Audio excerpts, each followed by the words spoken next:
It takes a village, because for all means for all. Together we'll break down any wall. Linked in love, we won't disarm. We're uniting the grassroots army strong.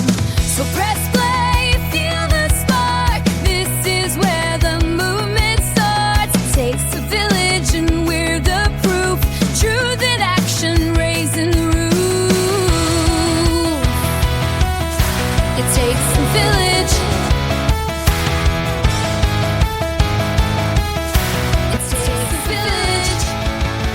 We rise together, louder than fear. One voice, one fire, crystal clear. From every banner, every street, unity moves on dancing feet. We rise together, we're strong. A million hearts singing one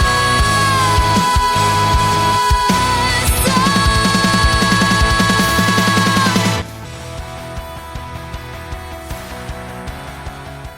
Yes. Okay, folks. Guess what? It's time for It Takes a Village, where we don't just talk politics, we platform people building power from the ground up. I am your charming and furious host, Political Jess, and let's be clear, I'm not going anywhere. Not today, not tomorrow, not until the grassroots win, and even then, who knows?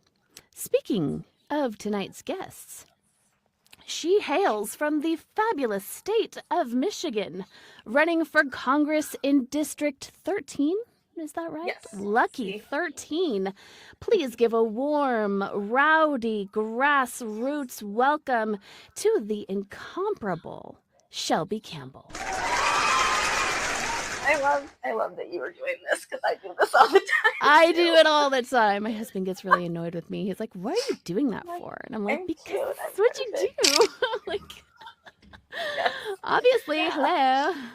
Just a girl. You were just a girl. It's just a girl. Okay, so here's the first question I'm going to ask you. It's the first question I ask every single candidate when they come up here.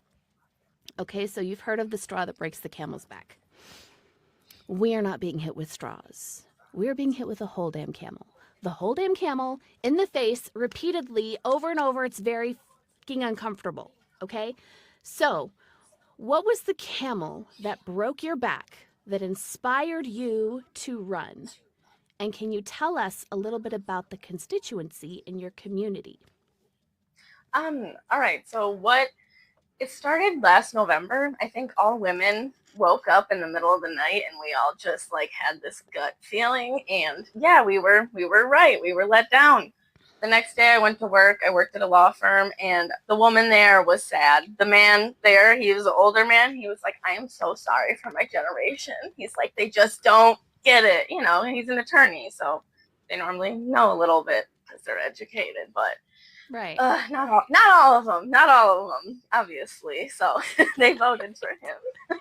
But so I went home early from work because I was not okay. She was like, "Yeah, it's fine, just go." And I started writing on my windows, because we have, like, I don't know, in the city, that's just big windows. And I wrote a bunch of goals I had, and one of them was run for office. And because I was like, he can do it. I said, I judged myself from being like a bad child.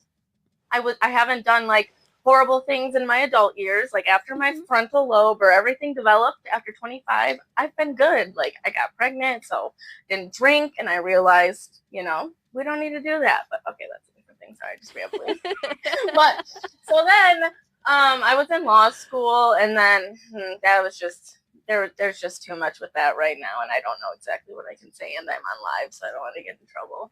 But I left that, and then in the summer I saw alligator Alcatraz, and I was just like, this is ridiculous. I looked up the person who represents Michigan's 13th Congressional District, and he was taking money from DTE, and that's the energy company in Detroit. And I'm just like, okay, I'm doing this. Let's go. And I just was like, I'm doing this, guys. And then I noticed that his name's Donovan McKinney. He's also running. He's progressive. He's younger, but he's just a career politician as well. So I was sad because Bernie endorsed him, but I was like, it's okay, Grandpa Bernie, because literally my name on every social media until I decided to run was Bernie Sanders' granddaughter. Just kidding. Like literally everything. Because like I disowned my family and me didn't talk for like a year this past year, and now we're all good. So I was like, I'm claiming him as my grandpa. My grandpa Bernie. And now I'm like, I'm mad at you, grandpa. Like, I'm pissed. Man.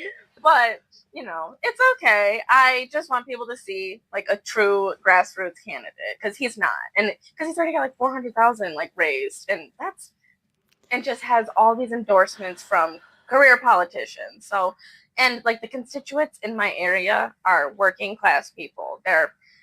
I never came to Detroit before I moved here 5 years ago, and I was like, wow, Motor City. Like I didn't realize how much it is. Like the Detroit Pistons. Oh yeah, there's pistons in cars. So like, you know, like I'm like, wow, all the pieces are falling into place. I'm like, yeah. Like I just had to come here. But this makes so much sense. Yes, and the people like literally love marijuana. I don't know what I can say on here, but That's yeah, fair. and that's my people. They're chill. Like everything in Detroit is free.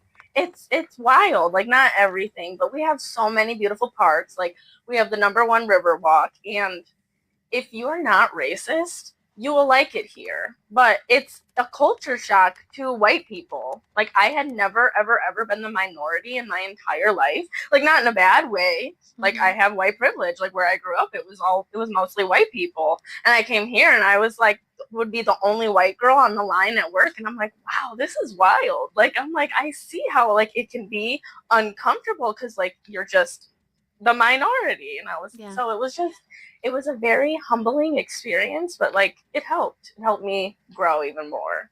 So I don't That's know. awesome.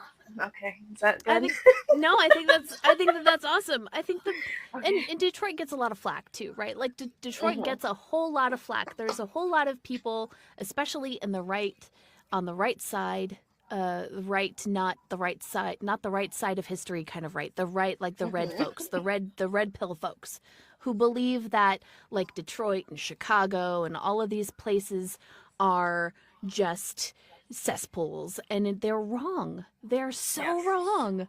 Like there's so much agenda. It's an agenda that's been pushed. Yeah. It's capitalism. And you learn this when you go to school. Like I studied first I did my associates in science because I was going to be a nurse, but then I realized, and I don't mean to insult anybody that's a nurse, it's glorified serving. Like they just get a nice title because I've served tables. So I was like, I feel like I'm doing the same thing, but I have to take care of people that are sick, and I don't like it. I'm like, it's gross. So I got my associates in science, and then I did political science. So I did kind of both of like the arts and then the actual like science, taking anatomy. So my education has just like shaped even more of like my beliefs that I was like raised on, like being a liberal. Like my dad's a union worker, my mom, my grandparents, die hard, like we are union, and I didn't even grow up here. So like learning about the history of Detroit, it just like, I don't know, it just helps you. I forgot where I was going with this. It just getting an education helps you, because then you realize the history of Detroit, like when people left the city and how we have just been pushing for people to leave the cities. And it's because of capitalism, because all the capital is in the city. The highest property values are here. So they want you to drive to the suburbs. And it's crazy. Everything is connected, and I feel like a conspiracy theorist when I say that, but it really is. It's all, and studying all the systems on a different level. I don't know. It's very cool. And just education, just learning the history, it really shows you what is happening and how we can fix it if we would just all talk and communicate and get along. But right. But they purposefully keep us separated. They purposefully keep us at each other's throat, because if we all figured out, if we all talked to each other and figured out that it's not left versus right, that it's up versus down, then they would be so hosed. Like they would be done. That's another thing. Like I'm going to talk about SW. I don't think I can say it's XW. Not like that, but in like, I think it was like the 1400s. it was normalized, like women and like being freaky, like that was just the thing. And then the church transitioned and made everybody be more conservative, and it's just divided us. That's what I was saying. Yeah. Sorry, I just get there's so many thoughts. I But totally get it. I get it. we like, they made people hate women, like, and it's like, why are you hating the thing and shaming the thing that makes the world go round, like women and like having sex? Like, why is it such a controversy? Like, it makes people feel uncomfortable because they've shamed it, and it just divides us. It puts women down, and then men have just became these superior beings because they're masculine, you know, Carte and they're blanche supposed to like, do whatever the F they want. yeah, like, it's What's with that? so that's how, you know, they keep us apart. And then they like did the racist thing, like, you know, you have to not like a person if they don't look like you, and then that just like perpetuated it and made everything worse. And then it's like a combination of both, like, of sexism, like misogyny, racism, and all of that. And it's just intersectionality or whatever that big word is. I can't remember the big word and how to use it, but Yeah, definitely. All of that. And then some, exclamation point, exclamation point. So let me ask you another question that I ask every single candidate that comes onto my panel. And there's a lot of words. So with this question. So here it is. There's a whole lot of voters, especially young voters, working class voters, marginalized communities. They feel betrayed by candidates who run on bold, progressive platforms, but quickly compromise or abandon those values once they're elected. So if you win this seat, and you will win this seat because we manifest that shit around here, okay? How will you ensure that your actions match your promises, especially when pressured by party leadership, by corporate donors, or political expediency? What is your plan to stay rooted in the movements that got you here? I actually like, I left the American dream that Sri Thanadar pushes. He's like, everybody wants the American dream, and I'm like, no, you are old. Like, it's okay. That was your generation. Like, and you did it, bud. Like, you got your millions. Let us do it. Like, let us actually give the perspective. And I left my $400,000 house because I was unhappy with the father of my children. Because, cool, I would rather be crying in my one bedroom apartment because I'm lonely, and not in my big $400,000 house just because of that. I was miserable. So, I relate to the people, and I will never change up on that. This is just who I am. I have been one to stand up for the little man my entire life, because I've been the little man. Like, 7th grade, Winnebago Middle School. I don't know if anybody will see this from Illinois, but like, I wore flip-flops because they banned us from wearing flip-flops and skirts. And my mom came up there. Oh yeah, my mom she had my back. She was like, okay, she called her the principal a brace face. She had braces. And I'm just like, oh my God. But she was defending me because they're like, this is ridiculous. Like, it's long enough. If the boys, why do we have to wear this kind of shirt when it's hot? There's no air because boys will look. Like, I grew up with that, and I've been fighting that since. I got a mom who's single and a dad, or not a dad, my grandma single. My dad's married. So, but yeah, they're single, and it's like by choice. Like, yeah, they've made a lot of mistakes and loved a lot of the wrong men. So have I, but I've watched them do it. So I did it for a shorter period. I think I like hit where my mom hit at 40 at 30. So I'm like, we're doing You're this, ahead. girl. You're Yes. ahead. I love it. I love it. Okay, so let's get back to your question. I ride the bus now. I sold my car. I'm having so much fun. I'm That's having so much amazing. fun being a little city girl, and it's great. And it's the agenda of hating the city, like you said, and it's so pushed. Like, there's more people per like block that. So of course there's going to be more crime, but there's somebody always around, so you're more safe. Like, if you're walking around in the middle of nowhere, like, okay, you get picked up, they got you. Like, out here, you have at least a chance somebody's around. But, Yeah. okay, yeah, that's how I just interjected awesome. myself into the community. That's how I love it. I love it. I think that that's super important too. It's important to know especially if you're running to represent a community, to be a part of that community, not just like my representative looks down at his community from his ivory tower. Okay. And that's shamefully what most Yeah. Republicans do. They won't even face their constituencies. So that you're part of the community speaks volumes already. Can you tell me, when is the last time your congressperson had a town hall, and what do you do to answer that? He's pretty like active, but I feel like it's all just smiles right now because the election's coming and me and Donovan are running. It was like the East Side Summit in Detroit, and he was on a panel, and so was Donovan because they're both reps currently. But he saw me, but he didn't say hi to me. Like, it was, yeah. And I was like, oh, because I made fun of him on the internet, and he's seen it because Donovan saw me talking crap, so I know that Sheree saw it too. But like you said, They're like, it's politics, baby. I'm gonna call it out. Like, don't be taking money from DTE. That just it triggered me. I'm like, people complain about the prices of electricity here, like, so bad. I was like, I'm glad, because when I moved down here, I lived in an apartment where it was all covered, so I didn't know. But yeah, they would say their bills are like $400 a month in summer, and it's like, why? It's not that hot here. Yikes. Yes. Yikes. That's giving me flashbacks. When I lived in California, our electric bill was like $800 a month in the summer. Yeah, it was crazy.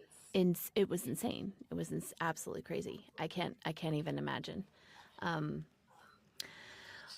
All of the time. So, okay, so you have a pretty beefed out platform. What would you say your very top issue is? Is it women's rights? Is it education? Is it healthcare? Is it criminal justice reform? What is it? I love them all.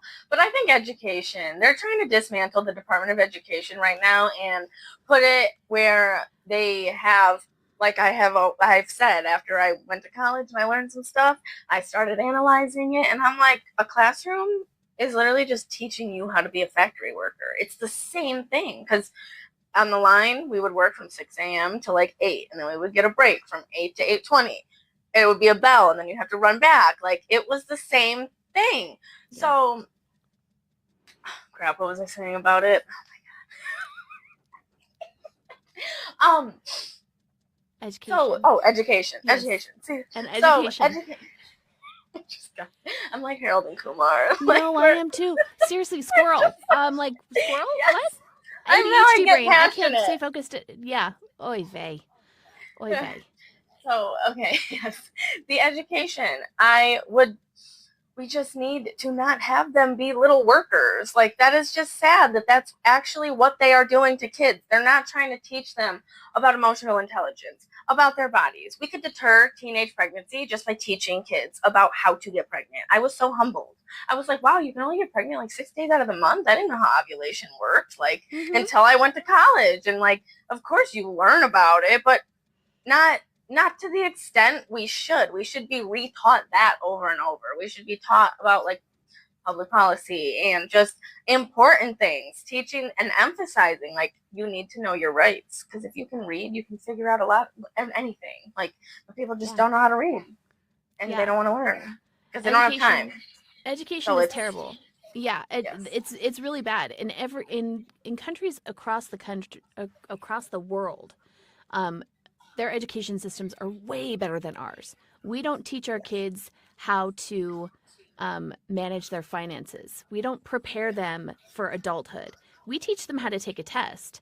And in Texas, they're putting the 10 Commandments in our classrooms. So it's not about, like, they're trying to program these kids to be subservient and obedient and not to think for themselves. They're banning books like crazy. They're critical thinking.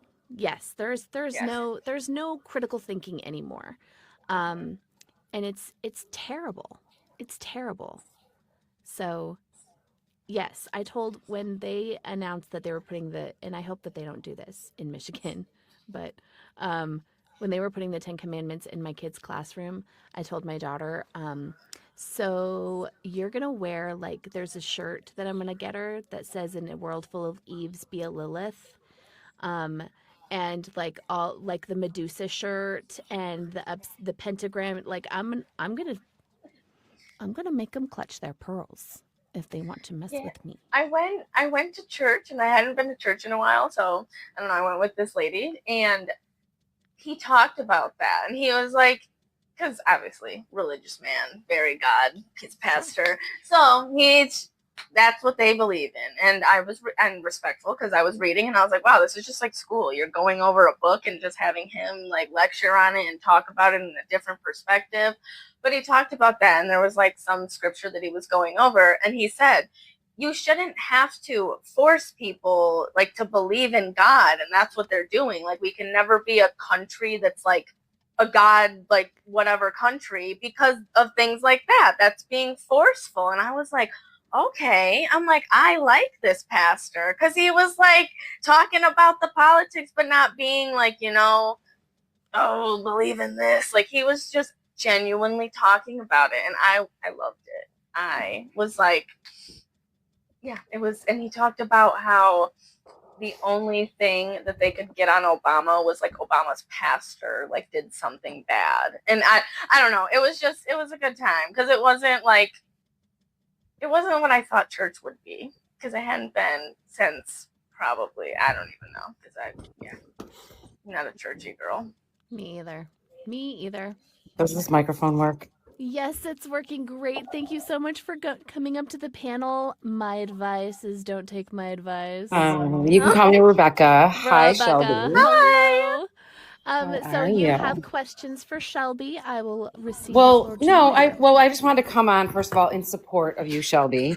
I just got home. Look at my dog. My dog is attacking me because he's trying to get my microphone.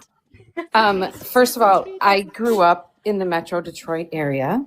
In the suburbs, because back in the day when I grew up, white people and black people didn't cross 8 Mile Road. That's actually what the mayor said, Coleman Young, at the time when I was a kid. So I then, when Kwame Kilpatrick was elected, I was in the process of moving back. I'd lived in Cincinnati for a year and a half.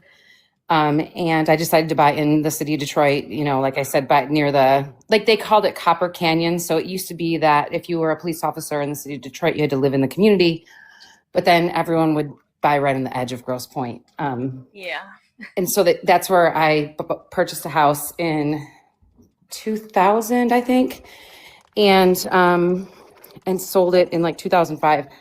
And I was really excited for Detroit. I thought that was going to be the time when it was going to turn around. Because I was a big Kwame Kilpatrick fan. That's really embarrassing right now, I must say. It was back then that I decided that sometimes politicians lie. Actually, way before then. But I was also a teacher, a middle school teacher. Well, actually, multiple grades in Michigan. Between my student teaching and teaching back in the late 90s. And then I was mostly a stay-at-home parent out here in Seattle. So I moved out here because of the education system. And I knew that my kids would get a better education. And now both of them are like getting out of high school and in college. And so I looked very closely at some properties, actually, not super closely, but when I was in Detroit a few weeks ago. So I am very, very, very proud of like what the city looks like right now. Having grown up in the 80s when things were burning down a lot. My kids were born in Detroit. I was born in Detroit. University of Michigan Hospital saved my son's life. Like, I am very much considering coming back. And if I did, I have there's a very strong, my partner and I would love to buy in the city again. But there's other things that have to happen before that could happen. And so I just want to like congratulate you and say thank you for running. Out here in Seattle, the more progressive candidate for mayor beat the incumbent who was already a progressive candidate. So I know it's probably hard to beat someone who's been endorsed by Bernie. I'm also Bernie bro. I'm going to make a video later because Mom Dami was with Trump today, and I was dying. He was like, "Oh, he has some good ideas about affordable housing," and I was like, "We've been screaming it since 2015." Yeah, but it's fine. Just listen to him. It's fine. It's fine. So I just really want to say, I love young people getting involved in politics. If I had the time, I would do it too, but I'm going to just support you from afar, and maybe I'll be your constituent someday. All right. Yeah, let's do this. But thank you. No, if you want, like I said, the land bank, like people want to. Yeah, I saw that video right before I came on. I was driving in the lovely traffic that we have that I now realize is not just a West Coast thing, even though it feels like it's mostly a West Coast thing.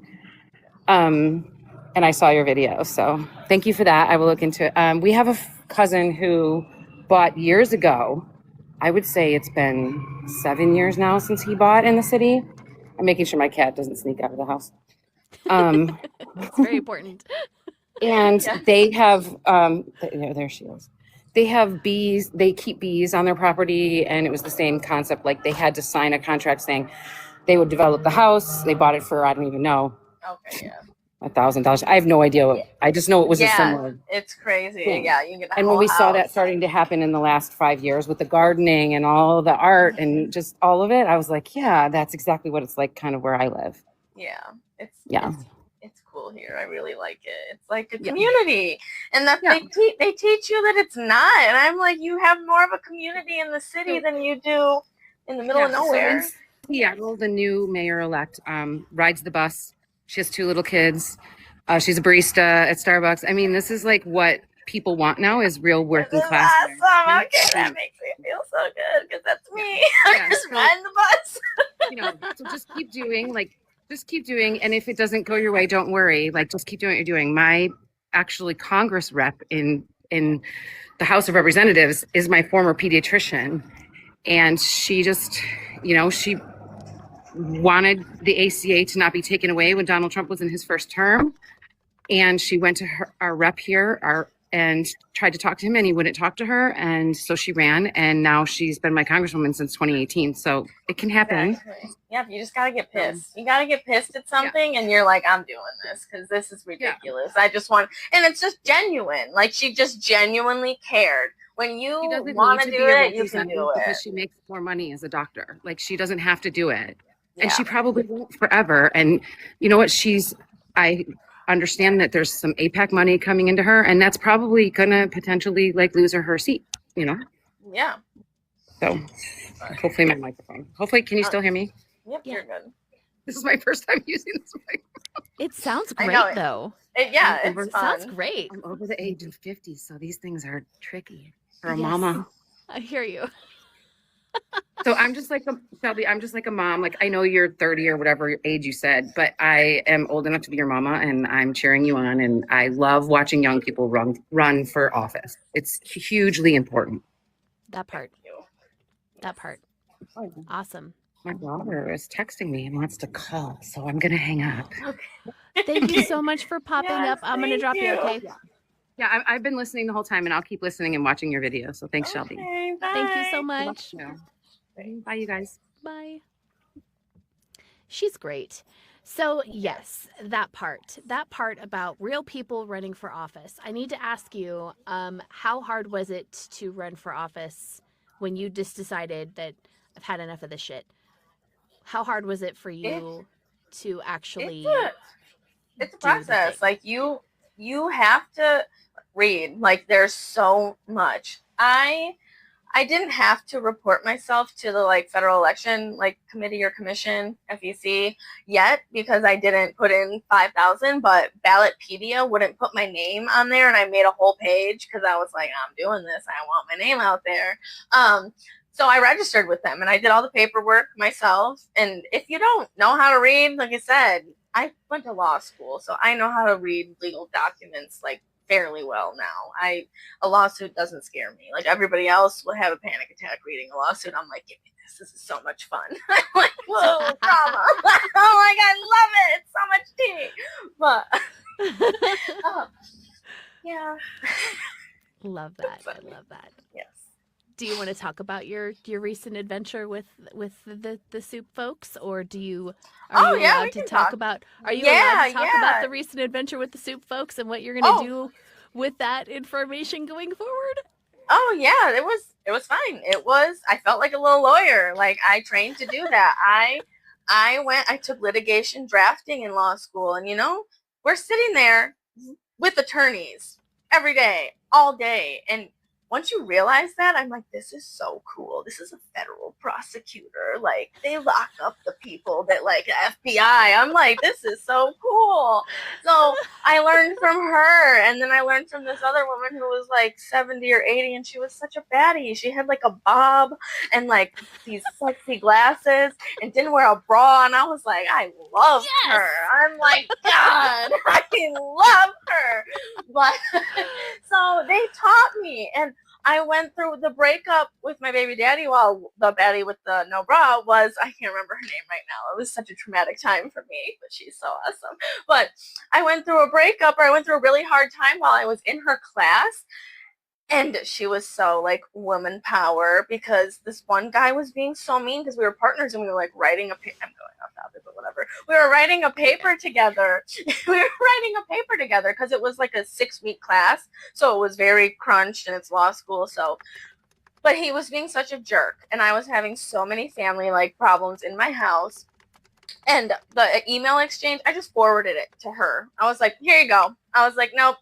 She came to class and was like, yeah, the worst people that I've had to work with are men in between 30 to 45. Like, and she was just going in on him, but nobody else knew that she was talking bad about him besides me. But I don't know. But that was just like my experience in law school. So it was just great, because she's just like, yeah, you can take out money that he put into his 401k while you aren't working. Like, you can get that. Like, she was just randomly saying this, and I just knew she was talking to me. But it was litigation drafting. We had to do like a whole lawsuit, and I did, not in that class, but in another one, I did trademark infringement. So I wrote a paper on it, and I already argued it. So the law is an art, and it's so tedious and petty, and every word matters. And like you see, I just get really hyped talking about the law. So when you're going through a lawsuit, like, I know that there's elements, and each element had to have been satisfied. And I knew I wasn't infringing upon their trademark. I was like, no, it's a parody. That's the defense that you have to put up. And it's literally like that. It's like, what's your defense? Like, what are you going to say? Like, and you have to put that up, because then if you don't, like, I don't know, there's just complex. But I already knew how to argue it. So yeah. I was confident. We went to court, and the judge kind of looked at us. And since I went to law school, I wasn't that scared, but I was still intimidated, of course. And I was smiling. I was smiling because of trauma. And she's like, this is a serious matter. And I was like, oh, I know this is serious. Like, I was like, oh, I know. Like, I'm like, yes, girl. Mm-hmm. I'm like, I'm sorry. Like, I'm taking it serious. But she looked at us, and she was like, can this be handled like outside of court? Like, she's like, why are we here? Because I was like, I haven't made more stickers. I'm not saying they endorse me. I haven't made a profit. I will remove everything. I'm like, but I'm not putting a disclaimer with soup. I was like, no, I absolutely not.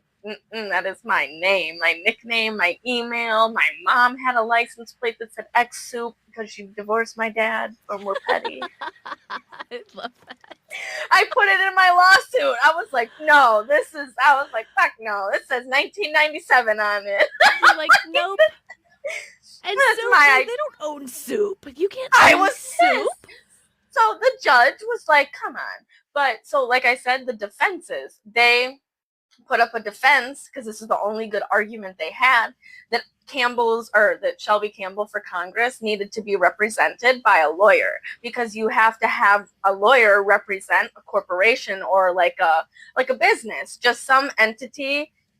So that was the only thing that they had on me. Because you have to respond back, and I had to have a lawyer do it. But since she like pushed the court date off, she was like, handle this shit outside of court. She's like, why are you here? Like, basically, like, without saying that. And I love it, because I understood that, because I sat with attorneys, and they just talked about how picky judges are, and like, you have to write things a certain way for them. And I'm like, this is insane that Yeah, they're very meticulous and just it was good time. It was fun. It was practice. Like I and then we just settled. So I just did I'm not making any more stickers. I'm not giving like any false like representation that they're endorsing me.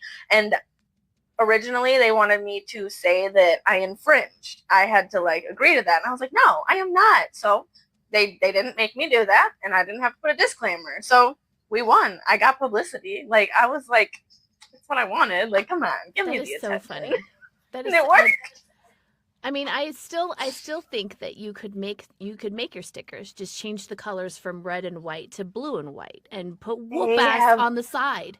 Like I know, but it's just I ain't got time to fight that right now. I was like, I'll just take down corporations when I get into office. That's I'm like, right.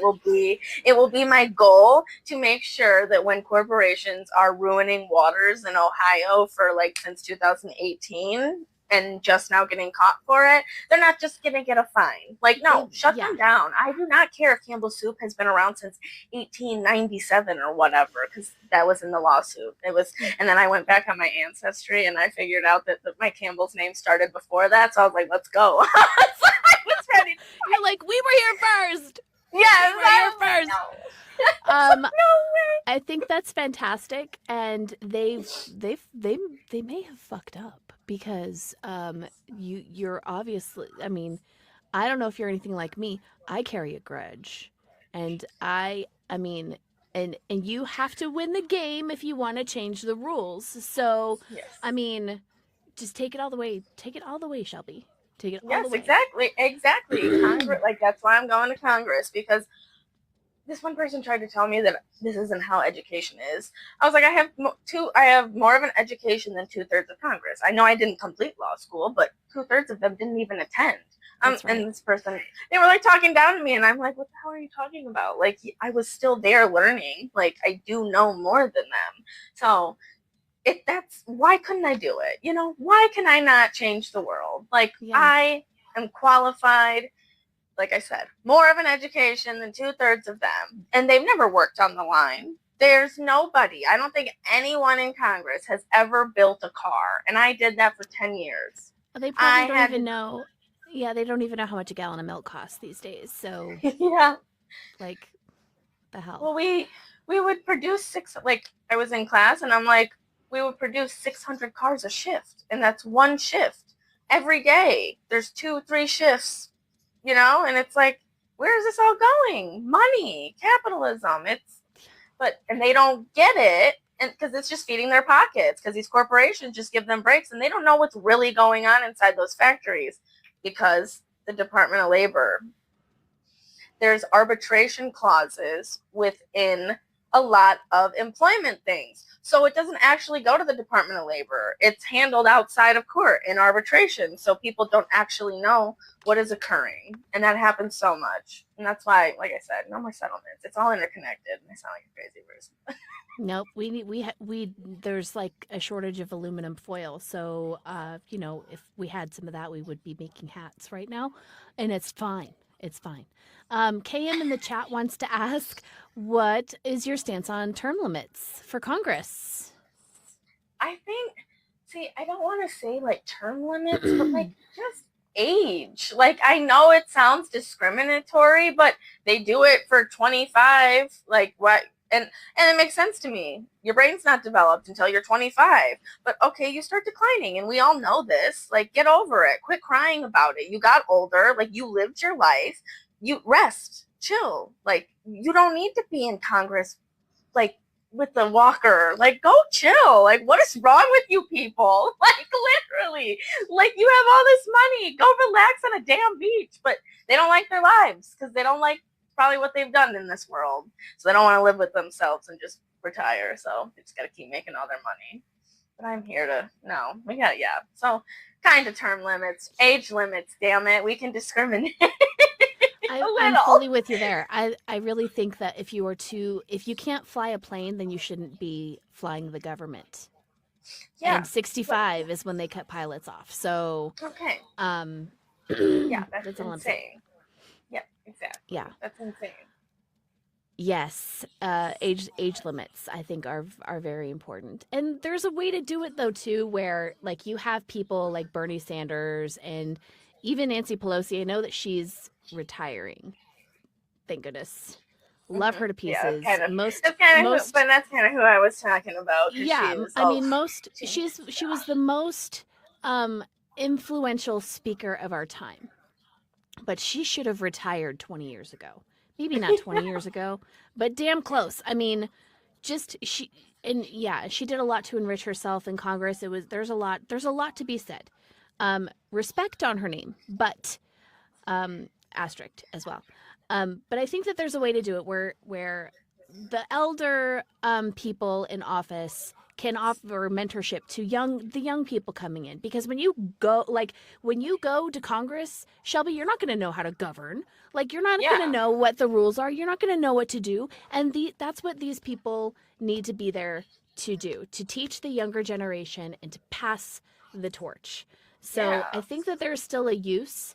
There's still a use for older people that want to stay involved in politics, but I don't think running the government is one of them. It should be a representation of the population. Like it shouldn't just be baby boomers, and because people just don't know that they can run. Like they don't get it. They don't, and they're beaten down. Everybody beats people down. They just discourage everybody from doing something crazy. Like, you know, I mean, so many people are so mean to me about it, and it's like the people that are closest to you don't push you up. Like, it's so sad. And I think the baby boomers beat the shit out of the Gen Xers and crush their souls and spirits. So they're just complacent a lot of the time. Not completely. Like they didn't beat us, or at least for me. Like I know that other people got beat as kids, and I think that that's why we're wanting to see this change, because we didn't get as beat as bad as they did. So I feel, and I hate laughing, but it's crazy that was the standard, was to beat your children. Yeah. Getting text messages. And I think that really negatively impacted, like I said, like the Gen Xers, like mindset of their ability to change the world. Like I felt like they just got beat down, and then it's just intergenerational and just keeps going. Like my law professor, she was like, my generation really messed it up. Like it's your guys' time. Like save it for us. We didn't do it. Like we didn't. Yeah, for sure. So can you tell Susu real quick? She's in our chat, and she wanted to know if we talked about education because she came in late. And I said, yes, we absolutely did. But if you want to give her sort of a synopsis, a quick rundown of your stance on education, that would be fabulous. So I think that we need to transition more like Latin America. I didn't get to this. I'll be more political. Transition more towards like Latin American countries or just other countries. How when kids enter high school, they see what they're interested in, because you have to live to work, not work to live. Like you need to enjoy it and like your life. My Spanish teacher in college, like she taught me that it was more than just learning Spanish, just education reform completely. Everything is about the kids. No kid just turns evil.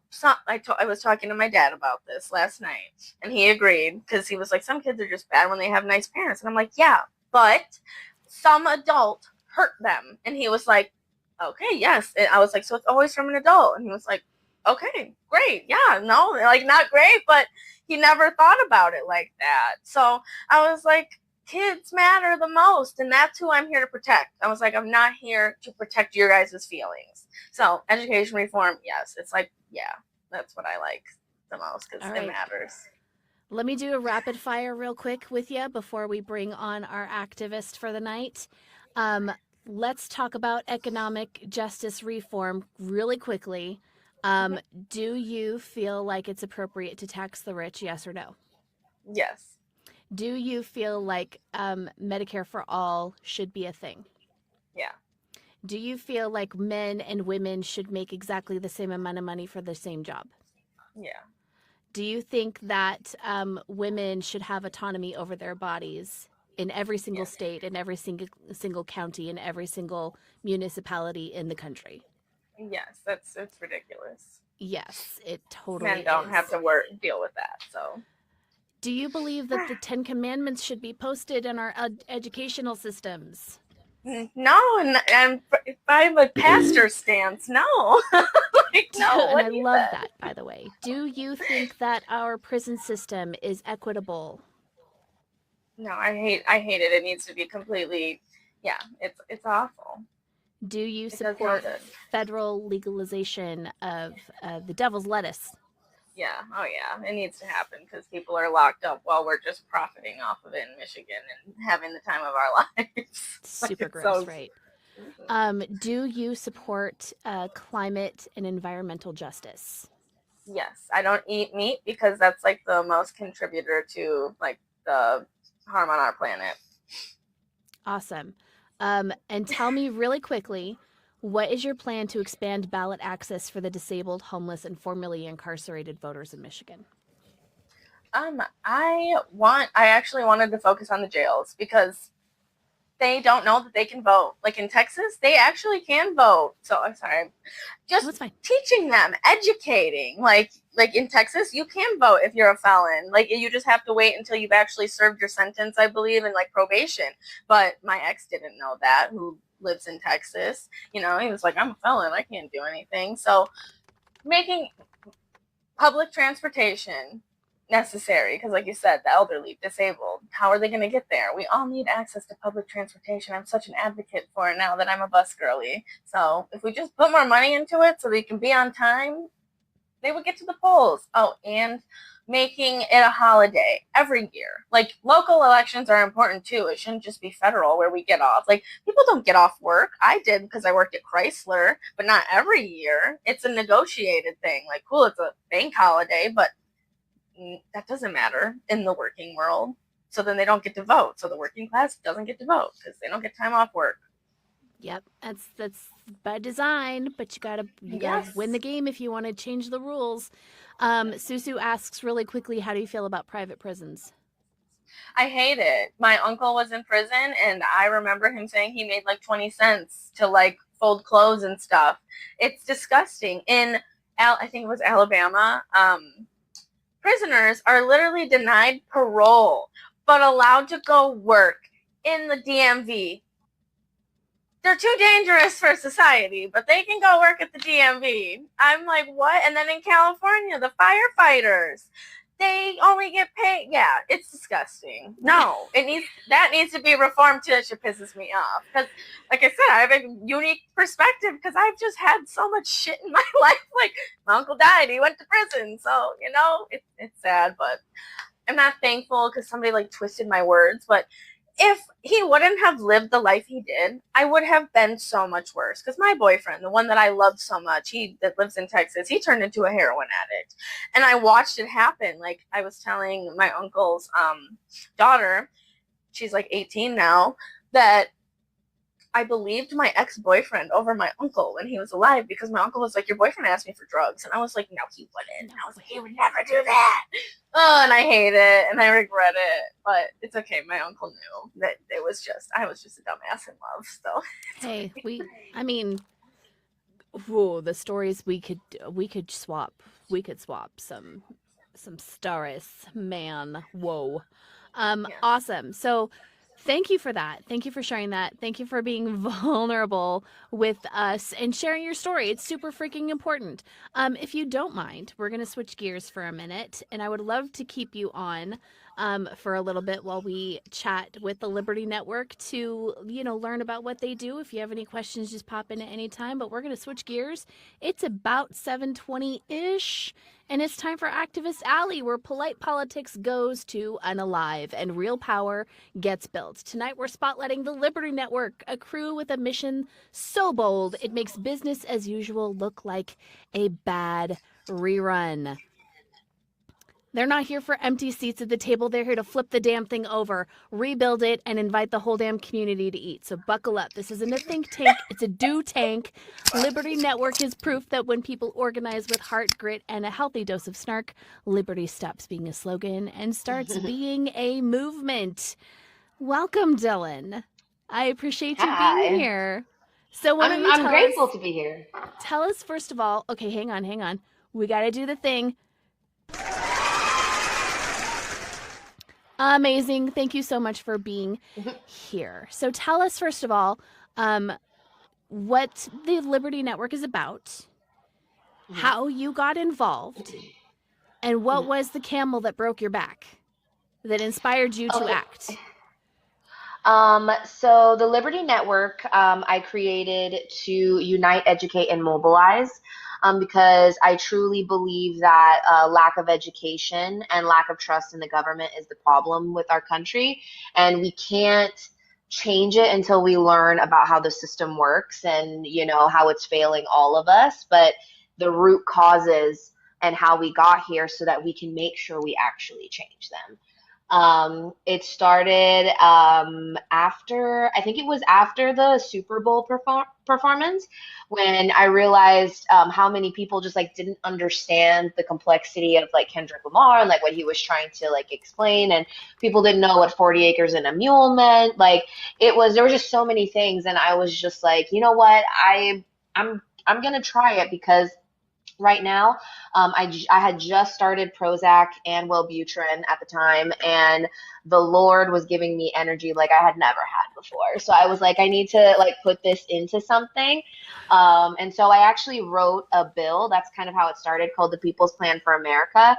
And it was basically a framework on like showing people that we could actually have everything that we want in this country and be able to afford it and pay less in taxes and like literally have everything we want. Yeah. Like, and so I created the bill, and then around that I decided, okay, so how am I going to tell people how we're going to change it if they don't know how it is? So I started making videos with my iPad where I was going through and I was like, hey, so we're going to look at America like a business, and basically just kind of like, because I manage a coffee shop for the company that shall not be named. So I was like, if Elon Musk can break down like expenditures and shit, like I'm pretty sure I can do it too. And I had just learned my P&L, and so I was like, let's do it, let's see, and I got some traction, but I think that the straw that broke the camel's back was just like us not knowing all of the amazing things that we could have in this country, and just being so closed off because of how different life is. I grew up in Hawaii, where it was very diverse because of tourism and because of the military, but everyone looked like me because everybody's mixed and brown. So like, I didn't see color in the most, innocent way. I didn't understand how things worked because I grew up with my white mom and my white family, but intermixed with, Portuguese and like Hawaiian and all this stuff. And then I was always accepted into white spaces because I'm from Hawaii. They don't see me as black. They see me as Hawaiian, even though I'm more black than I am Hawaiian. So it's like, oh, she's the cool Hawaiian girl. But if I told them I was black, they'd be like, wow, your mom must be highlighter white. And I'm like, I guess, but it wasn't until I moved to LA that I realized that like I grew up in Hawaii. I lived in Virginia and like rural, like, Fredericksburg, Virginia, Spotsylvania, Stafford, like I lived in that area. And seeing how innocent people can be, you know what I'm saying? Just trying to live their lives and not being like super like involved in politics or involved in just like how things work. And then coming to LA and being like, holy crap, like I am learning like 30 or 25 years of like racism in like 2 years. Like what is happening?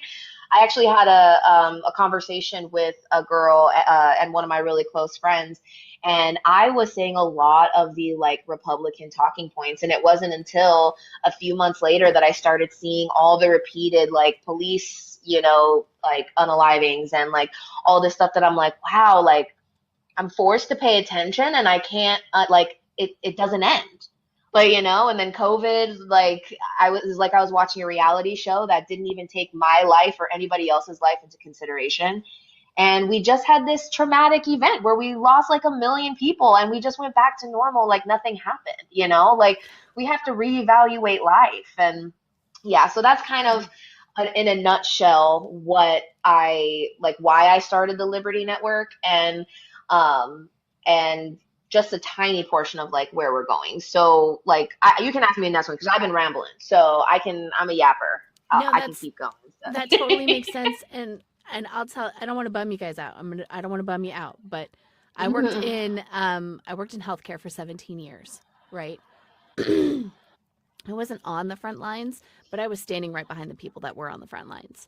And we lost in our little community, our little hospital community, we lost 9 people that were exposed to this virus and didn't make it. And when we were told that they didn't make it, we were in the middle of taking care of people who were actively, like, not doing so well. There was no time to process. There was no time to, if you've ever watched The Pit on HBO, you should watch The Pit on HBO, because they capture the TPSD, not the People Sick Day, the PTSD. The PTSD. they capture the People Sick Day so well on The Pit on HBO. It's TPSD. My gosh. Post-traumatic stress disorder that they capture on HBO on The Pit so well. Because there really was no time. There was no time. You had to hear the information and then immediately move on to caring for the next patient. There was no time. And these people you worked next to for a dozen years, 20 years. These people that they've been a work family for, a lifetime. Your entire career spent next to this person. And yeah, exactly, Allie. When they fall, there's no time to process that. And I think a lot of people that are working in healthcare or have worked in healthcare during that time are still processing that. It was awful. And you're absolutely right. We do need to reevaluate the value of human life. I think that we've been ground down to a dust for so long. You know? Can I interject with torts? Like, long? Like, they literally do. They value it based on where you are born and, like, if your family has an education. It's literally like that. Like, when somebody dies and it's a wrongful death lawsuit, it's disgusting. Because it's just systemic and it's racist, because every system in our country is built on racism. So there's never reparations. But okay, that's just enough of me. I already talked, so. No, you're good. You're good. That's actually, like, part of the reason that, like, I kind of wanted to reclaim what it meant to be certain things in this country. I wanted to reclaim what liberty meant in this country. I wanted to reclaim what it meant to be radical in this country. Because if radical means that I think that everybody should have low taxes, enough pay, free healthcare, and, like, all this, everything that is in my plan, then I'm radical then. What are you going to do about it now? I'm still going to go to sleep at night. I'm going to wake up again tomorrow and I'm still going to be living my life. So, like, you're just mad because you didn't come up with it first. Like, that's where I'm at this point. But I'm like, that's also why I wanted to reclaim what it means to be pro-life. Because for me, being pro-life means from birth to death, right? So how are we taking care of everybody from that entire, like, lifespan, right? And the point of the People's Plan for America is to have a baseline, to have it be the floor, the federal law be the floor, and every state can build upon it. That way everybody has equal rights across the board. And if some states have more conservative values and people don't want to just be, doing that's fine. That's fine, but you have to follow the bare minimum rules. But someplace like California, they may want to be very progressive and they add all this on, which is great, but they cannot charge more than 5% state taxes because we will be charging the billionaires enough to, like, supplement us in the right way. So, like, I could go into it for days. I'm very passionate about like how the money works. But yeah, I'm tired of waiting around for, like, life to happen. I spent the last 10 years of my life with my head down.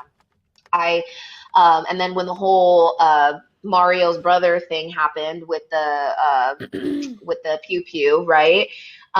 Everybody was talking about, what if he's player one? Then who's player two? Who's player two? And, like, I thought about it for a second, and I was like, I usually am not afraid to stand up to, like, people, but then I thought, I did sue 2 multi-billion-dollar companies and win both lawsuits. But like, I'm like, maybe I'm not afraid to take on these giants, and that's who we need to help bring people together. And so the point is to unite people, educate them, and mobilize them, because once they learn how the system works, they're going to be pissed off and need to put that energy someplace, which is why we want to partner with candidates, creators, and organizations to give them a platform to bring people to them. Right. And so I've had candidate calls. I've met with multiple candidates. I have creators who are ready to start like RTLN media. Like, there's just so many really great things happening. And at this point in my life, I'm like, if they can do it with Turning Point USA, and they can do it with the Heritage Foundation, they can do it with MAGA, like, if they can do all of that, then we can do it too. I went to high school where they just did a turning point. They just voted the board. I'm like, and I had to retrain my brain because I was indoctrinated of being around a bunch of white people. Like, I didn't think I was racist, but then I went to sociology in college, and I'm like, wow, the civil rights movement was not that long ago. I'm a piece of shit. Like, I have to.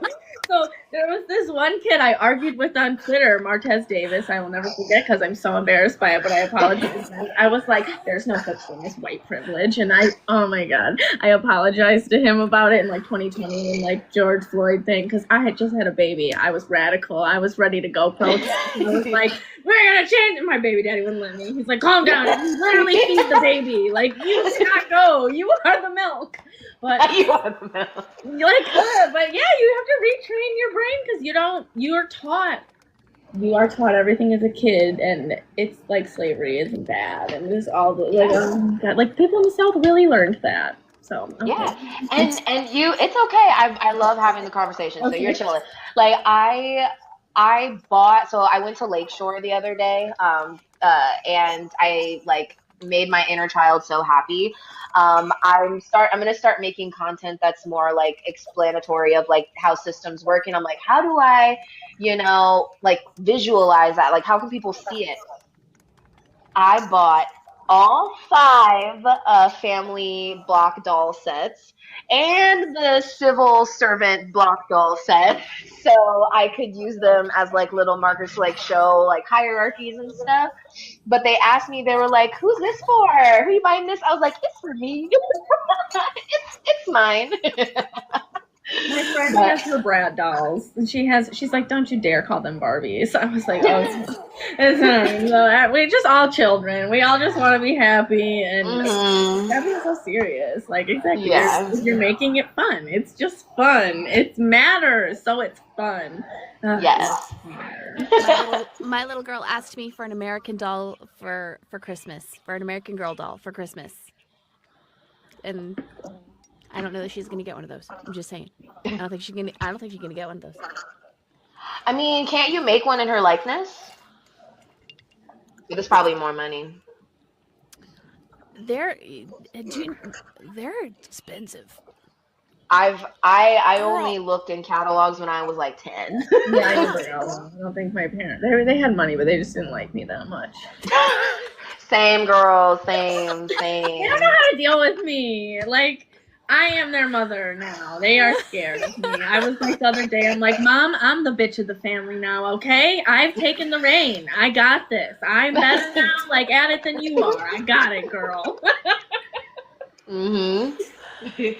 I love this. Okay, so Dylan, tell me what your favorite thing to do to mobilize people is, and how do you, like, especially when you're speaking to people who are conservative Republicans, not MAGA, or reformed MAGA, how do you get them to how do you get them on board? How do you talk to them? Because I don't want to talk to I'll be honest, I don't want to talk to them. I want to punch them in the throat. But yeah. Well, like, I understand where they came from, because I grew up with a vote Republican every time type of family. I had to have big conversations with my grandmother, and break down how things work. And she got super overwhelmed by it. But, so then I was like, okay, let me try to help some other people, and like spread the love a little bit. but like it's really about like how can we apply it to I guess this where the education ties in, because once people like understand, this is one of my babies, by the way. Once Camera shot. once people understand, they get more curious, right? And so the idea is to sorry, I even lost my train of thought just now because he was like wanting to be on me. Shiny. Well, no, you just have to like you have to put yourself in their shoes. And like I just said, like I was that dumbass. Mhm. Like I didn't know because like I said, like I've told people, I grew up hearing things like, and it wasn't even racist. It was black people have an extra ligament in their leg. That's why they're so athletic. Like I heard that. Okay. I Mhm. heard that because my family is so uneducated. Like it's not like my immediate parents. Like it was just, it's just from. But it's like, damn it, like that people just learn stuff, and you have to just be nice. Like I am so nice to them now because I used to be like you. I want to punch them in the throat. Like yeah, but it does nothing. It's killing them with kindness. Like they are so degrading to me about like they said like, oh, swallow, like talking to me on my, and I'm just like, so then I was like, yeah, I do. Like I just like. And Like, I don't let them piss me off. I'm just like, I'm like, yeah. And then they just stop. And then I've made friends. Like, literally, they've reformed just from me. Just from seeing all the people, when I mentioned the Charlie Kirk thing, like, when that happened, like, they reformed because they're like, wow, my people are awful. They're wishing death upon you and you're a mom of two. Like, they're like, Jesus, guys. They were saying, like, gross stuff. oh yeah, Yeah. all kinds of things. All kinds of things. Yeah, it was horrible. So Yeah. The I think also speaking to them in a way that like is not condescending. I think that's one thing that like when you see these debates on lives all the time, like there's certain people who will like treat them like absolute garbage, and then you have to think like there are people who have those same stupid questions, that are afraid to ask now because they see how people react. So for me, I'll use like, because I'm also like into film and music and stuff. So I'll be like, have you ever seen the movie Cars? Now let's think of infrastructure through the lens of cars. Like Lightning McQueen, he came in and after ruining the road, he made a new road and brought more people into it and are able to like build and grow. And then on the other side of that, you have places like Up, where like people get like overbuilt and over gentrified and things like that, and you give people the audacity. You give them a little bit more like, oh, like I see, I understand, and once they get that confidence, then they're like, now I'm ready to mobilize, and then that's where the creators, or that's where the organizations and the candidates come, because then you're trying to build trust with with your government officials now. The idea that I have for the Liberty Network is to build a platform where a creator in Alabama can meet up with a Senate candidate, a House candidate, and maybe a state congressional or state House representative and have a beer and talk about stuff. And I'm like a really chill, like building trust type of town hall, like this, Yeah. But it's like, how do we diversify it and make people able to like see themselves in the people who are, talking. So getting people who are on the same page in treating everybody with respect and creating a space where people can ask stupid questions and get real answers. Yeah, I think that is very important. Hello, Winston. I think that's super duper important. A lot of people, myself included, do not have the patience to speak to MAGA at all, or reformed MAGA, or even conservative Republicans. So my hat is eternally tipped to you, my dear, because I just can't do it. I've tried. Well, I've also had people tell me like it's not a black woman's job to like explain to them like, how this is, but I'm also like, I lived in such privilege that I didn't have to deal with racism or anything of that nature, like in that I knew of until I was much older.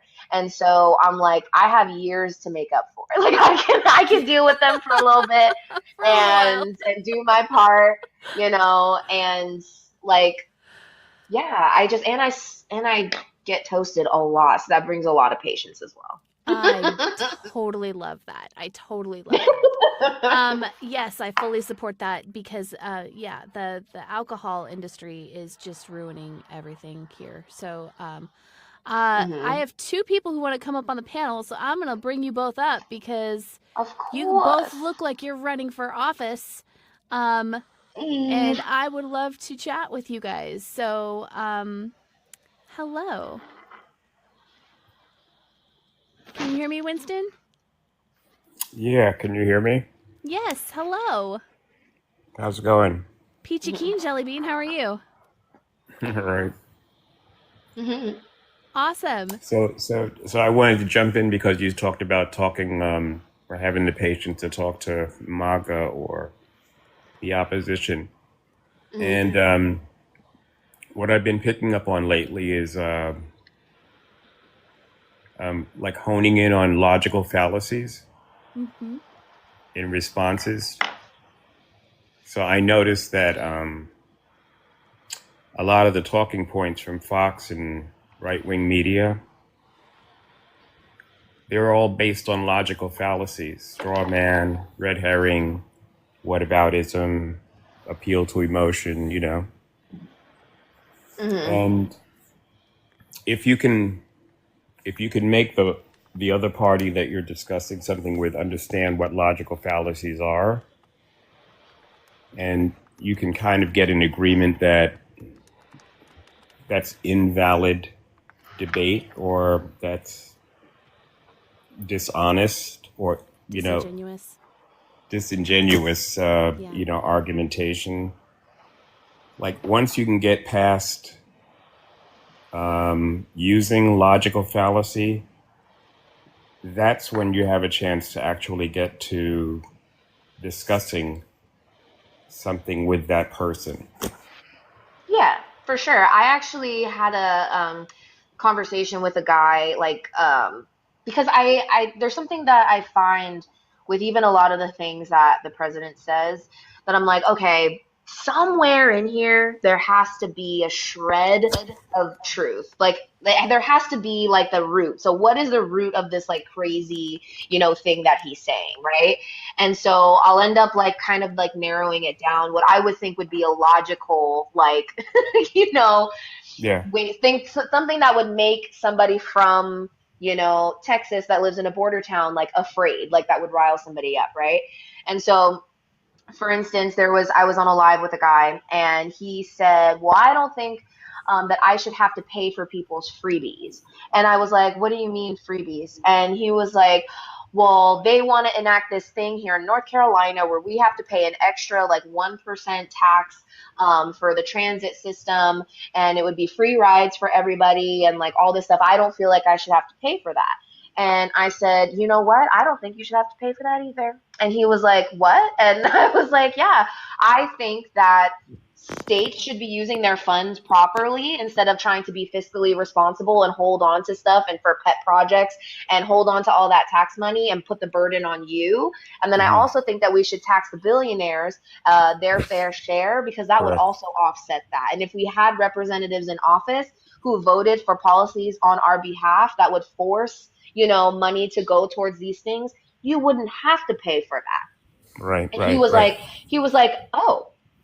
And I was like, "Yeah." And so he was like, well, let me ask you this, because you sound like a really smart lady." And I was Hmm. like, Hmm. And he was like, he's like, "I moved back to America after working overseas for many, many years." And he's like, "I had no money in my account." He's like, "I had to take care of my son who's, I guess, his the mother passed away or something, and it wasn't like something that he had planned, right?" And he's like, "I couldn't get any assistance because I made too much money, but I couldn't do," like, he's going in like the list, right? Hmm. And he was like, "I couldn't get help, so why should And I said, "I want you to stop, because like I want you to know, like, I'm really sorry that you had to go through all that. You should have never had to go through all that. You should have had a system that was that was available to you to help you in that time, so you could catch up, so you could go to the dentist, so you could do all these things. And you know Right. what he said? He was like, I do believe we should have free healthcare. Like, I think that it would be the best like, and he's going, and I'm just like, okay, like, this is what I'm Yeah. talking about here. Mhm. Like, how do we find that root, that little root of what's making them upset, and like kind of like, I'm trying to make socialist policies and progressive policies look good on both sides, and like, how do we Yeah. make it look cool? Because that's what people want. They're just afraid of the name. So, like, for myself, I don't call myself a socialist or a Democrat. I'm a progressive, pragmatic populist because I believe that the people should come first. I believe we should do progressive policies in smart ways. And guess what? I made it up. Because names are made up. Like, Yeah. all of this is made up, right? Mhm. Yeah. So I'm just like, I, if more people relate to something like that, then Mhm. hey, like, that's just one more type of person that we like have, and that's something that people can identify with, that they feel safe identifying with then that's fine. Like, Yeah. I'm down It for sounds. that. Yep. I'm totally aligned with everything you just said there. How you broke through to get to talk to that person. That's awesome. But it sounds to me like there's this idea that we're not going to be able to tax the 1%. And so we are, in this zero sum game down at our level. The 99%, we've got to go against each other because they've built a firewall that we're not going to penetrate to tax those guys appropriately. Mhm. I mean, for sure. I also think that, if we elect enough officials into Congress, we will have swaying power. It only takes Senate representatives, 5 to 10, that are are there on our behalf, and 50 to 100 House representatives that are there on our behalf, for the people, to actually have swaying power in the government. So we may not get every single thing we want, but we have a right, like, we have the space to say, hey, I'm not going to vote for either side because you need me. You need me to cut, like, because right now it's split in half. Like, how do we even like carve out just that little bit that's like, hey, if you want us on your side, you're going to have to do this for us. If you want us on this side. And then the more people that we have bleeding into it, the more people we have talking about policies that can go across the board. Like, that's why I made the People's Plan. It's just so people can find something that resonates with them and be like, this can happen. Yes, I want to advocate for this to happen, Right.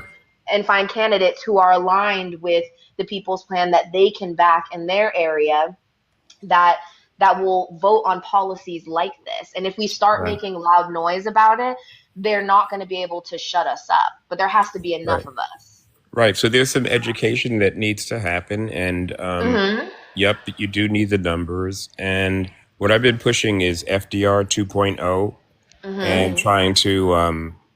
trying to reconstitute this 1944 State of the Union from FDR, where he talked about after World War II, he wanted to start working on a second Bill of Rights. And that second Bill of Rights encompassed essentially eradicating poverty.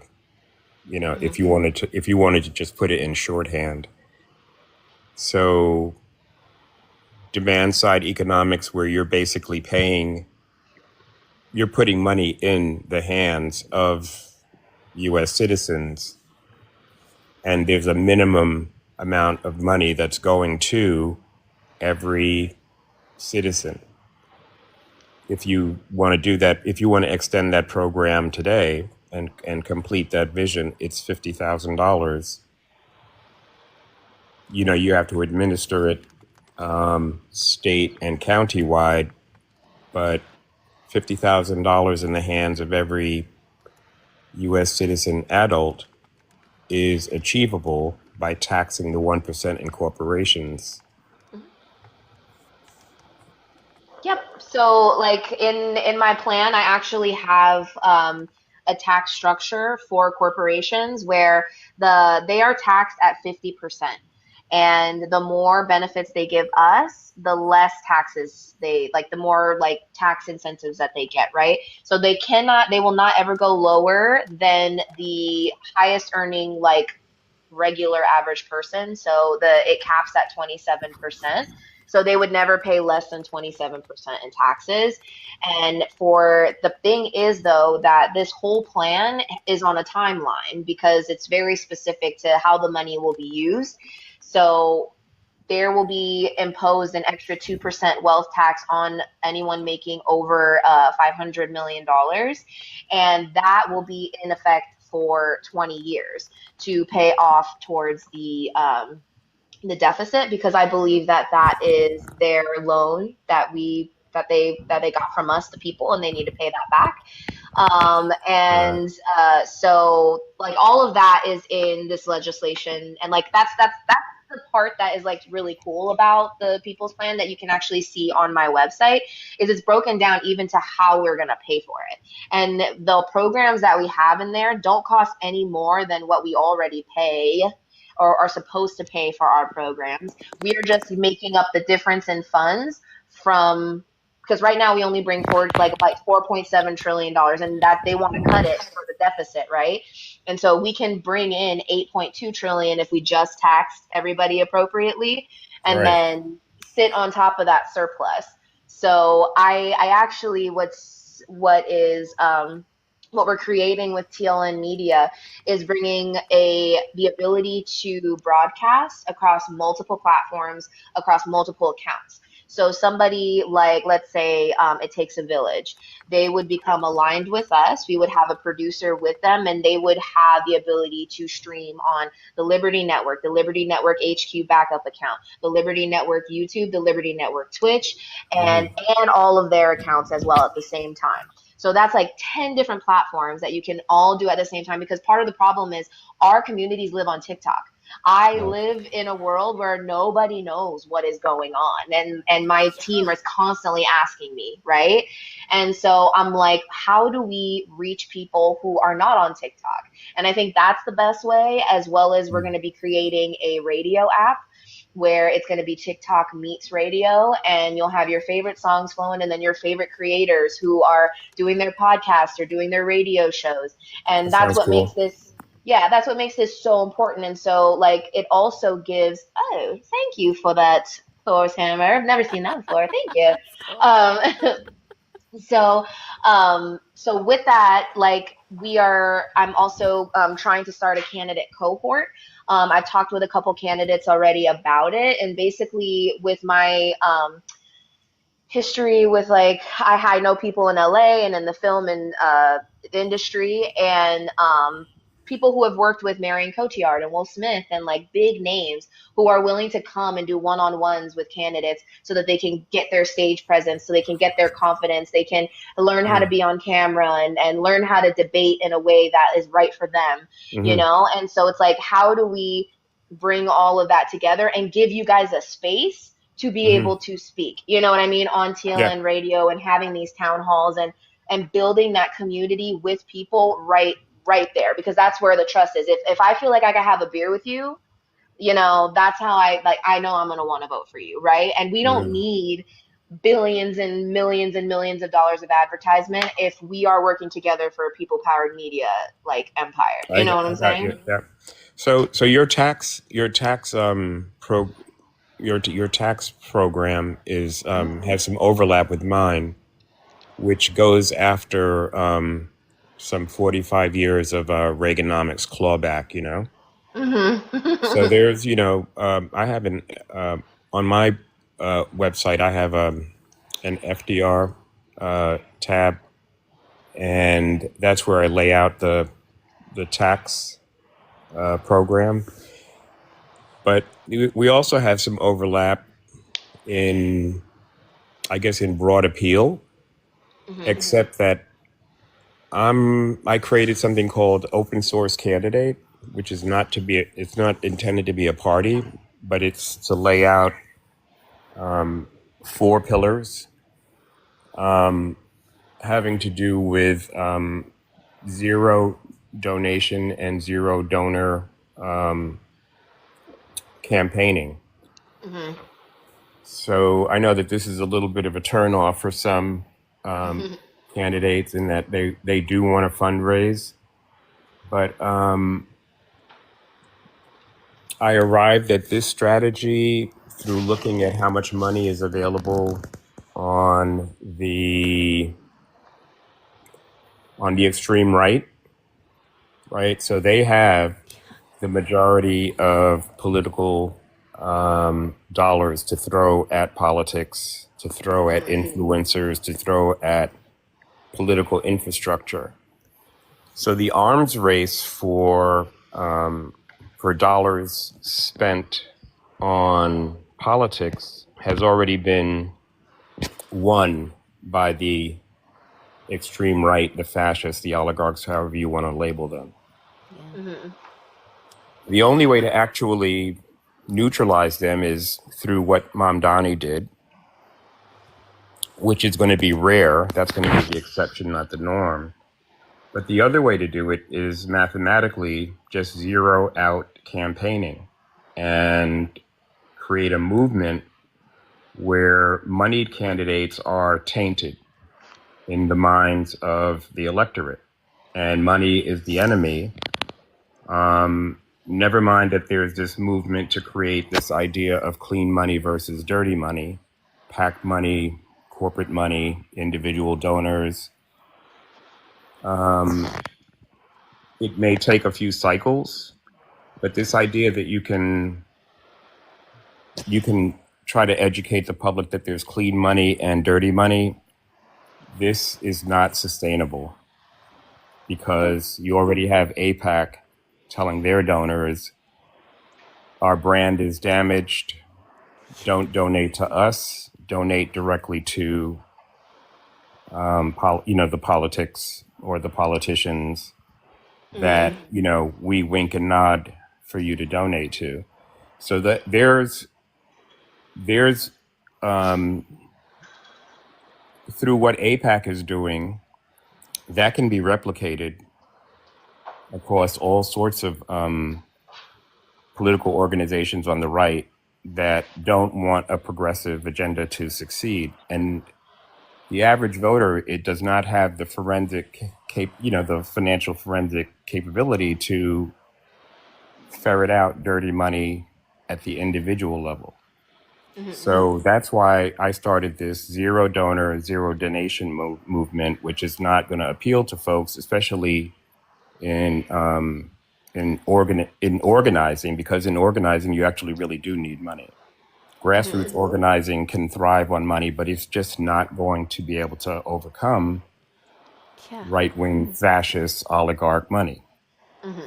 So I think that's the I'm going to point. continue with the no money, no donor movement, and we'll put these things in parallel, and the no donor, no donation movement will just be there as a backstop for when the clean money movement finds out that it's just not going to be that successful.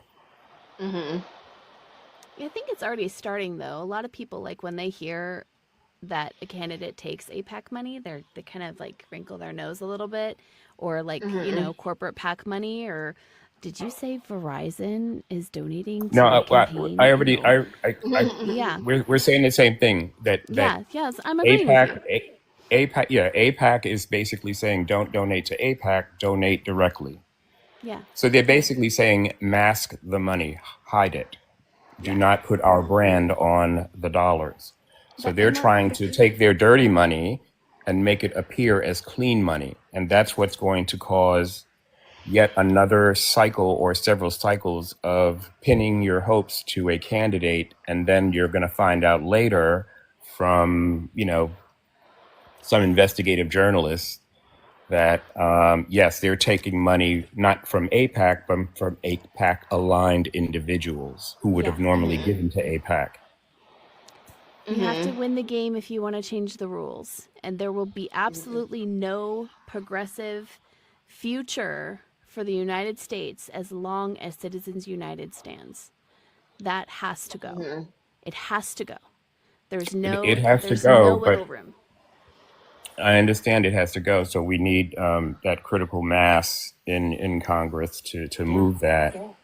But at what I'm offering voters is an unmoneyed candidate, right? So I am that unmoneyed candidate. I'm not aligning with, I'm unaffiliated. I'm not Republican or Democrat, but I'm also a no donor, no donation candidate. I think that's bold. That Mhm. is super bold. And amazing. And I love that you're doing that. But yes, we need people to research their candidates. We need an educated electorate, and we don't have that right now, unfortunately. Yeah. But that's And what I'll tell you one thing, like research is learned. I will tell you that I barely passed school, should have been left behind, don't know how to study, don't know how to do like half that stuff because it just wasn't interesting to me, taking notes and highlighting everything seemed like it needed to be important, right? So it's like how do you create bonds with the people? Like that's why I feel like it's so important to be able to feel like you could have a beer with your representative because like Mhm. that's how you're going to build the trust. They can tell you all the pretty things and this flower smells this way and the shit smells this way. You know what I'm saying? But at the end of the day, like they still need to know that like at any time, like you still work for us. Remember, like you know what I'm saying? Yeah, absolutely. Yep, Yep, yep, yep. definitely. Winston Jordan, New Jersey's 7th district, 12, 12. 12th district. I was so close. I wasn't close at all. It's funny Well, because we share 7 and 12 share a border. do they really? I can throw a rock from my house to the 7th district. I would have I'm never dead. known that. Amazing. Well, thank you so much for coming up and chatting with us, Winston. I really, really appreciate you. Yep. It was great to get to know Yeah, you thanks. and some of your platform. It was awesome. Thank you. I'm going to go ahead and drop you down unless you have any other questions. No. Good luck to you guys, and we'll you. stay in touch online. Absolutely. Yes. Thank you so much. We appreciate you. Yep. Thanks. Bye. Okay, Dylan. Well, when are you running for office? When are you running for office? I'm dead. I thought about it, but like I think for me, for the Liberty Network, the network is for all of us, right? The People's Plan is not my plan. The network is not my network. It's all of ours. And what I would love to be is the people's lobbyist. I want to be the one to ruffle the feathers of our Congress people, remind them who they work for, keep them on their toes, But also, I think a part of the problem too is that we don't have people in our corner. Like, who would have thought that you could write a bill? I've had people tell me all the time, like, I didn't think I could just write a bill. You know what I'm saying? Mhm. Nor do I think people like have the vocabulary to do so. So like what I'm thinking about doing once everything gets stabilized is my job offers a free bachelor's degree program. And so I wanted to get into public service and public policy so that I can Yes. actually help write legislation on behalf of the people. So I could go to Texas and spend time in Texas and talk to what people like really want and then be like, okay, let's actually put this in legislation because that's what the lobbyists do. The lobbyists are the ones that write our legislation. The staffers are the ones that write it, not our representatives. Yeah. So like if they don't have to do it, then we can do it too. Like, if they get other people to do it, we can do it. And I mean, I may run for office someday. I'm like, I could be the first Black female president, and I have a lineage that they can't like dispute. And I was born in the same hospital as Barack Obama, and my name, Dylan, named after the voice of a generation, Bob Dylan. My middle name is Hokalei Onahana Noe Al, which means the highest and the gentlest peace that comes from the greatest and best works. And my last name is Esposito, which literally means to expose, or was given to orphans, like in Italy back in the day. So it's like bringing peace through good works for the ones that are homeless. So like, like I don't know where my life takes me, but I did have a really trusted Christian friend tell me that I was favored, that she wanted to stop the conversation we were having just to tell me that the Lord put it on her heart to tell me that I was favored and to never forget that. And I think about that every day because I've been going through some. And those who are favored go through some. You know what I'm saying? Yep. And I'm like, I wonder where it's gonna take me. I must be favored too. I wish you would unfavor me. Like, can you unfavor me, please? Like, stop favoring me so much. How can I get off of the God's favorite soldiers? How did I get drafted here? Like, please. I don't want to do it anymore. Yes, I'm tired of it, Grandpa. I'm tired of it. So funny. Yes. So, okay, great. So we're gonna go ahead and close up because we're so over on time. But yeah, you are so incredible. You are so Thank amazingly smart and so amazingly talented, and that you can talk to people and communicate in a way that is succinct and personable and with heart and conviction and snark and like all the things that make it possible to have a real conversation on a human level instead of talking at people or over their heads, or you know how the internet works. Like, most of the time when people are chatting, they're not actually chatting. So I love that you have that gift. That is so incredibly important. And I can't wait to have you on again. I can't wait to work with you because I love what you guys are doing. So I'm sure we'll chat. We'll be chatting. Yeah. Because I think like what you're doing is really important as well. And part of what we want to do is with the cohort is, challenge the candidates to be on town halls at least once a week. So I think that could give you an opportunity to have even more candidates to chat with on a more regular basis, and we can also share our contacts as well to make sure we're hitting all of them. How do we align ourselves in a safe way that makes sure that everybody's taken care of and that you guys are getting the promotion that you need as well. So awesome. I appreciate everything that you're doing. Yeah. Thank you. Yeah, we go live twice a week. We do Mondays and Fridays. We have candidates actually booked out through February. Apparently we've got, apparently people really like us. So, okay.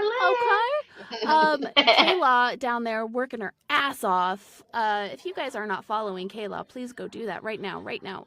She's amazing. So, yes, this was so incredibly awesome. We're almost out of time, but before we wrap, I'm going to bring up a slide.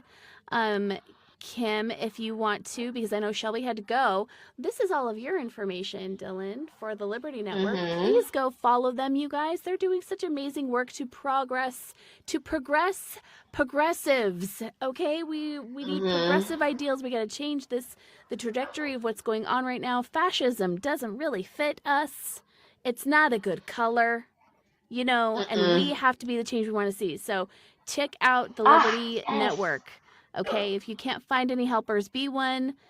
Sign up, see if you can get activated. If Dylan can do it, gosh dang it, so can you. Regular people need to get involved. It's not enough anymore to just show up at the polls and put your little mark down and consider your civic duty to be complete, guys. This is not a spectator sport. That is not enough. You have to go in, you have to get your hands in the dirt. That's why they call it grassroots. Get dirty, y'all. Yeah. Get dirty, okay? So there you go. Unite, Educate, Mobilize. Thank you so much, Dylan, for joining us. We also want to send a special thank you to Shelby. I know she had to leave, but Shelby's donation information will be brought up on the screen in just a second here. Yes, there we go. Love it. Thank you, Kayla. Thank you. This is Shelby's donation information, you guys. You should go and donate to her campaign because we need regular people running for office. We need regular people just like you and me. We need regular people just like our neighbor, people who ride the bus, people who work the lines, people who know how much a gallon of milk costs. We don't want polished politicians, but that money has to come from somewhere. I know Winston will disagree with me, and that's okay. But this is my spiel. And until the system is broken, this is the spiel we're going to have to live with, right? We know how we feel about big money in politics, you guys. Spoiler alert, it's super gross. We want candidates who serve the people, not special interest. But campaigns don't run on good vibes alone. Whether it's your wallet, your time, just hitting that follow button, sharing content, every little bit helps. Even free clicks push Shelby's message further across the interwebs. So, hey, buy Shelby a cup of coffee, would ya? And do the same for Dylan, because all the things that I just said for Shelby also apply to the Liberty Network. We want to get them pushed out. That means we got to get our thumbs to work. Okay? Massive shout out to the incredible content creators for showing up here today. Our mods, our incredible design genie, the K-Law. Drop them all some love in the comments. Make sure you are sending out their thank yous, all that kind of good stuff. They deserve it. And remember, the show isn't just about us. It's about all of us pulling together to make change happen. So everything I just said for Dylan and Shelby, do the same for us. We're just, we're still a baby endeavor. We're just a little baby. It takes a village. We're still a baby project hustling to grow so we can spotlight as many grassroots candidates as possible. It really does take a village. That means every single one of you. Okay. Also, check your voter registration at vote.gov. Keep an eye on those election schedules in your area. And don't just vote. You have to follow your vote through the process. With new machines in play, we want to make sure every choice is actually counted the way it was intended. Programming note, Blythe Potter will be joining us on Wednesday, December 3rd, special time. Because as all of you in here know, as you all should know, there's a mass blackout happening that's starting on the 25th and will go until the 2nd, which means we have no shows during that time because we are good people and we are participating is the word I was looking for in the mass blackout because enough snuff.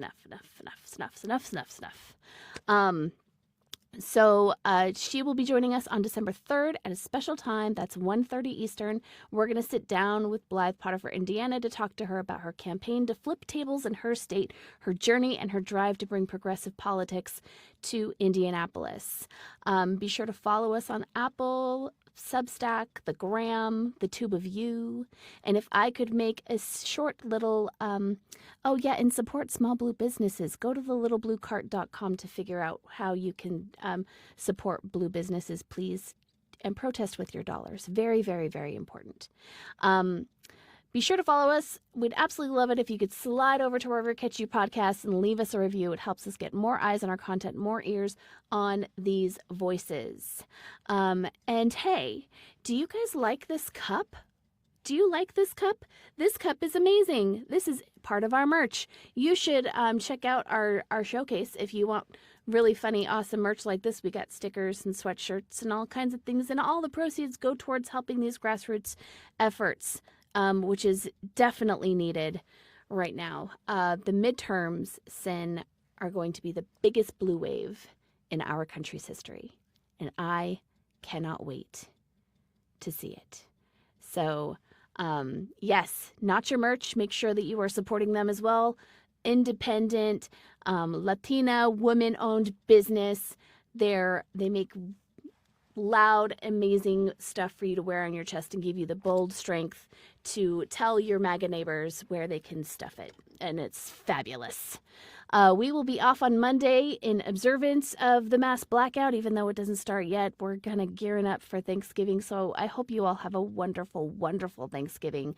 Remember the indigenous people and burn it the F down, metaphorically speaking, of course. I hope you all take care of each other. Thank you all so much for being here. And I hope you have a great, fantastic time off. And we'll see you on the 3rd. Okay? Thank you, everybody. Have a wonderful night. It takes a village because for all means for all.